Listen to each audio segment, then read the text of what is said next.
सगळं होत असताना आज आपला देखील प्रयत्न आहे की कुठल्याही परिस्थितीमध्ये प्रत्येकाला क्वालिटी हेल्थकेअर मिळालं पाहिजे।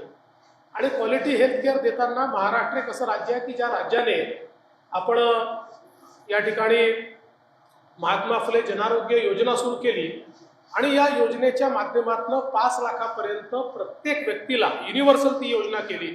आपण त्या ठिकाणी मोफत इलाज देण्याचा प्रयत्न करतो। हे करत असताना त्याच्यामध्ये आमच्या शासकीय हॉस्पिटलची, आमच्या मेडिकल कॉलेजेसची एक अत्यंत महत्त्वाची भूमिका आहे आणि निश्चितपणे मला विश्वास आहे की येत्या काळामध्ये KEMच्या माध्यमातून ही भूमिका अत्यंत चांगल्या प्रकारे पार पाडली जाईल।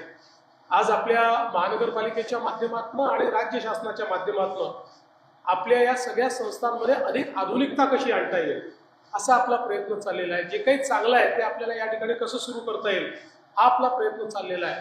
आणि मला या गोष्टीचा आनंद आहे की अगदी ज्यांना सदी के महानायक म्हणतात ते अमिताभ बच्चन देखील फॅटी लिव्हर करता आपल्या डॉक्टर्सची त्या ठिकाणी त्यांच्याशी बोलतात। म्हणजे ज्यांना जगभरातले सगळे डॉक्टर्स हे उपलब्ध आहेत ते याच्यावर सल्ला घेण्याकरता KEMच्या डॉक्टर्सशी चर्चा करतात। ही मला असं वाटतं की या संस्थेने जे रेप्युटेशन तयार केलेलं आहे ते अत्यंत महत्त्वाचं आहे आणि म्हणून हे रेप्युटेशन अशाच प्रकारे पुढे वृद्धिंगत झालं पाहिजे।